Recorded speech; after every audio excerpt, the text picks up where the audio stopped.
Dia 30 de novembro. 1 Crônicas, capítulo 28. Então Davi convocou para Jerusalém todos os príncipes de Israel, os príncipes das tribos, os capitães dos turnos que serviam o rei, os capitães de 1000 e os de 100, os administradores de toda a fazenda e possessões do rei e de seus filhos, como também os oficiais, os poderosos e todo homem valente. Pôs-se o rei Davi em pé e disse: Ouve-me, irmãos meus e povo meu.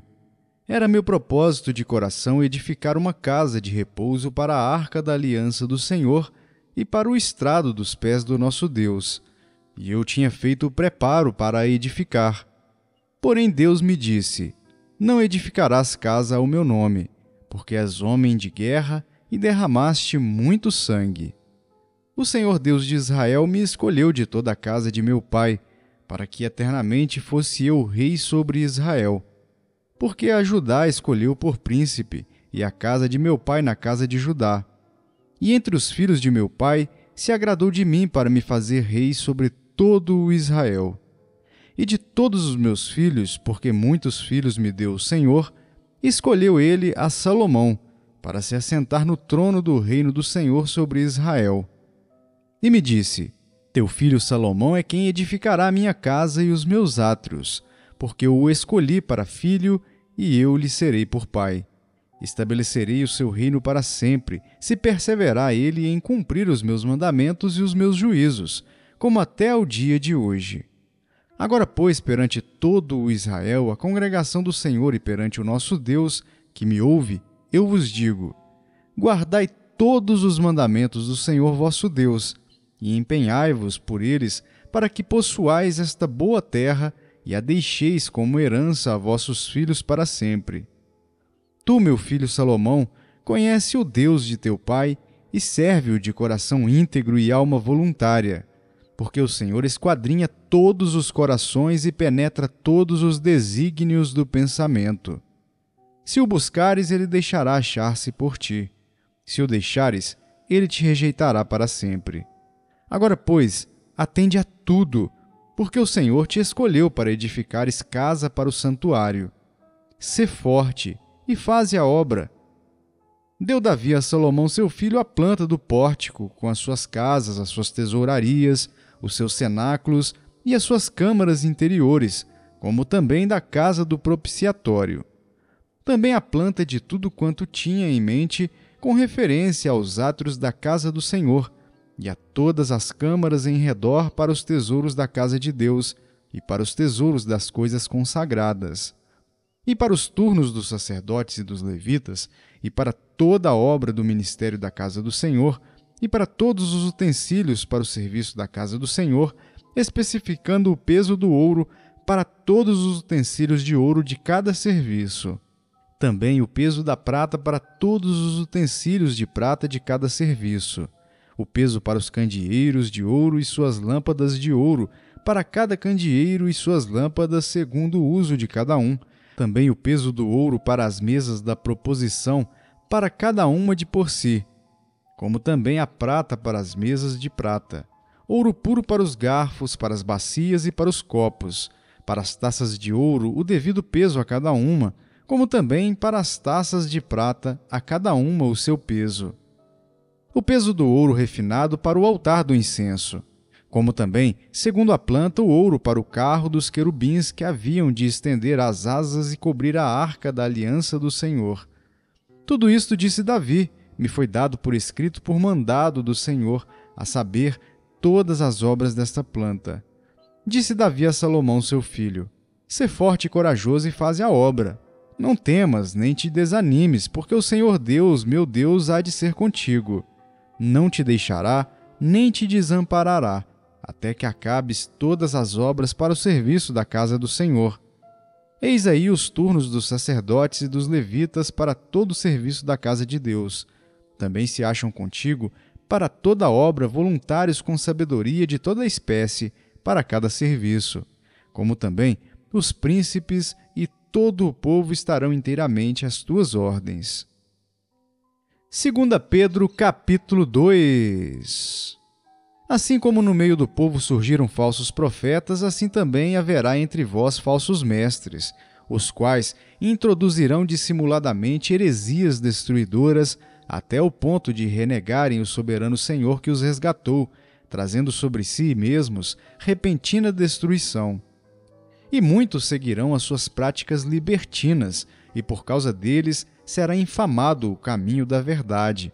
Também movidos por avareza, farão comércio de vós com palavras fictícias. Para eles, o juízo lavrado a longo tempo não tarda, e a sua destruição não dorme. Ora, se Deus não poupou anjos quando pecaram, antes, precipitando-os no inferno, os entregou a abismos de trevas, reservando-os para juízo, e não poupou o mundo antigo, mas preservou a Noé, pregador da justiça, e mais 7 pessoas, quando fez vir o dilúvio sobre o mundo de ímpios, e reduzindo a cinzas as cidades de Sodoma e Gomorra, ordenou-as à ruína completa, tendo-as posto como exemplo a quantos venham a viver impiamente, e livrou o justo Ló, afligido pelo procedimento libertino daqueles insubordinados, porque este justo, pelo que via e ouvia quando habitava entre eles, atormentava a sua alma justa, cada dia, por causa das obras iníquas daqueles. É porque o Senhor sabe livrar da provação os piedosos e reservar sob castigo os injustos para o dia de juízo, especialmente aqueles que, seguindo a carne, andam em imundas paixões e menosprezam qualquer governo. Atrevidos, arrogantes, não temem difamar autoridades superiores, ao passo que anjos, embora maiores em força e poder, não proferem contra elas juízo infamante na presença do Senhor. Esses, todavia, como brutos irracionais naturalmente feitos para presa e destruição, falando mal daquilo em que são ignorantes, na sua destruição também hão de ser destruídos, recebendo injustiça por salário da injustiça que praticam, considerando como prazer a sua luxúria carnal em pleno dia, quais nódoas e deformidades eles se regalam nas suas próprias mistificações, enquanto banqueteiam junto convosco, tendo os olhos cheios de adultério e insaciáveis no pecado, engondando almas inconstantes, tendo o coração exercitado na avareza, filhos malditos, abandonando o reto caminho, se extraviaram seguindo pelo caminho de Balaão, filho de Beor, que amou o prêmio da injustiça. Recebeu, porém, castigo da sua transgressão, a saber, um mudo animal de carga falando com voz humana, refreou a insensatez do profeta. Esses tais são como fontes sem água, como névoas impelidas por temporal. Para eles está reservada a negridão das trevas. Porquanto, proferindo palavras jactanciosas de vaidade, engodam com paixões carnais por suas libertinagens aqueles que estavam prestes a fugir dos que andam no erro, prometendo-lhes liberdade, quando eles mesmos são escravos da corrupção, pois aquele que é vencido fica escravo do vencedor.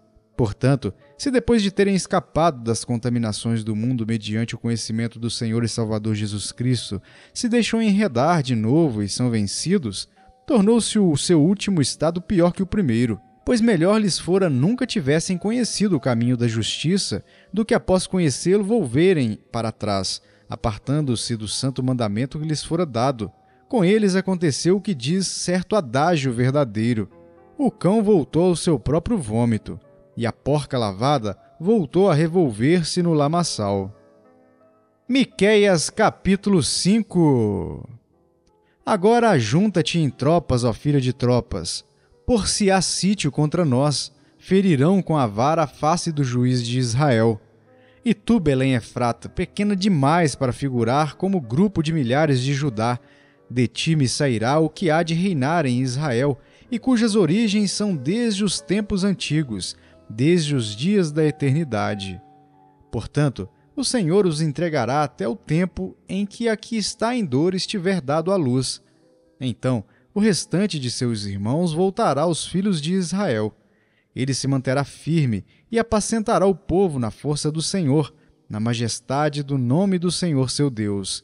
E eles habitarão seguros, porque agora será ele engrandecido até os confins da terra. Este será a nossa paz, quando a Assíria vier à nossa terra, e quando passar sobre os nossos palácios, levantaremos contra ela 7 pastores, e 8 príncipes dentre os homens. Estes consumirão a terra da Assíria, a espada, e a terra de Nimrod, dentro de suas próprias portas.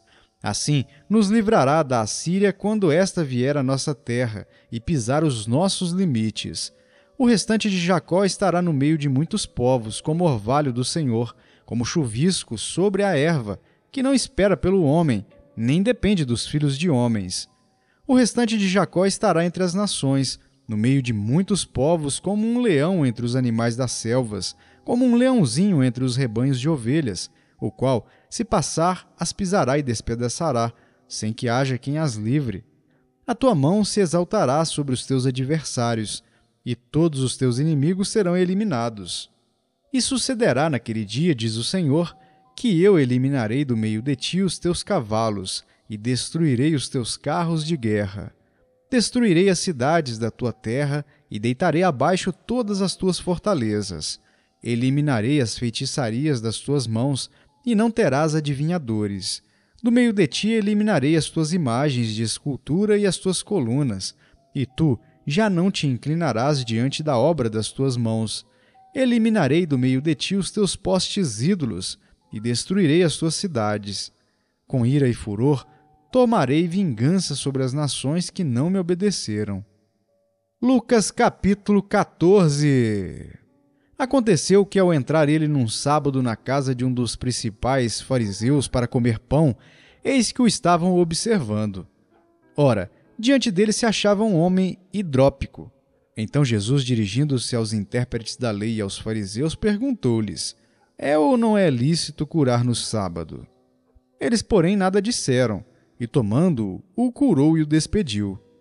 A seguir lhes perguntou: qual de vós, se o filho ou o boi cair num poço, não o tirará logo, mesmo em dia de sábado? A isto nada puderam responder. Reparando como os convidados escolhiam os primeiros lugares, propôs-lhes uma parábola. Quando por alguém fores convidado para um casamento, não procures o primeiro lugar, para não suceder que, havendo um convidado mais digno do que tu, vindo aquele que te convidou e também a ele, te diga: dá o lugar a este. Então irás envergonhado ocupar o último lugar. Pelo contrário, quando fores convidado, vai tomar o último lugar, para que quando vier o que te convidou, te diga: amigo, senta-te mais para cima, ser-te-á isto uma honra diante de todos os mais convivas. Pois todo o que se exalta será humilhado, e o que se humilha será exaltado. Disse também ao que o havia convidado: quando deres um jantar ou uma ceia, não convides os teus amigos, nem teus irmãos, nem teus parentes, nem vizinhos ricos, para não suceder que eles, por sua vez, te convidem e sejas recompensado. Antes, ao dares um banquete, convida os pobres, os aleijados, os coxos e os cegos, e serás bem-aventurado, pelo fato de não terem eles com que recompensar-te. A tua recompensa, porém, tu a receberás na ressurreição dos justos. Ora, ouvindo tais palavras, um dos que estavam com ele à mesa disse-lhe: bem-aventurado aquele que comer pão no reino de Deus. Ele, porém, respondeu: certo homem deu uma grande ceia e convidou muitos. À hora da ceia, enviou seu servo para avisar aos convidados: vinde, porque tudo já está preparado. Não obstante, todos a uma começaram a escusar-se. Disse o primeiro: comprei um campo e preciso ir vê-lo. Rogo-te que me tenhas por escusado. Outro disse: comprei 5 juntas de bois e vou experimentá-las. Rogo-te que me tenhas por escusado. E outro disse: casei-me, e por isso não posso ir. Voltando o servo, tudo contou a seu senhor. Então, irado, o dono da casa disse ao seu servo: sai depressa para as ruas e becos da cidade, e traze para aqui os pobres, os aleijados, os cegos e os coxos. Depois lhe disse o servo: Senhor, feito está como mandaste, e ainda há lugar. Respondeu-lhe o Senhor: sai pelos caminhos e atalhos, e obriga a todos a entrar, para que fique cheia a minha casa. Porque vos declaro que nenhum daqueles homens que foram convidados provará a minha ceia. Grandes multidões o acompanhavam, e ele, voltando-se, lhes disse: se alguém vem a mim e não aborrece a seu pai e mãe, e mulher e filhos e irmãos e irmãs, e ainda a sua própria vida, não pode ser meu discípulo. E qualquer que não tomar a sua cruz e vier após mim, não pode ser meu discípulo. Pois qual de vós, pretendendo construir uma torre, não se assenta primeiro para calcular a despesa e verificar se tem os meios para a concluir, para não suceder que, tendo lançado os alicerces e não a podendo acabar, todos que a virem zombem dele, dizendo: este homem começou a construir e não pôde acabar. Ou qual é o rei que, indo para combater outro rei, não se assenta primeiro para calcular se com 10.000 homens poderá enfrentar o que vem contra ele com 20.000? Caso contrário, estando o outro ainda longe, envia-lhe uma embaixada, pedindo condições de paz. Assim, pois, todo aquele que dentre vós não renuncia a tudo quanto tem não pode ser meu discípulo. O sal é certamente bom. Caso, porém, se torne insípido, como restaurar-lhe o sabor? Nem presta para a terra, nem mesmo para o monturo. Lançam-no fora. Quem tem ouvidos para ouvir, ouça.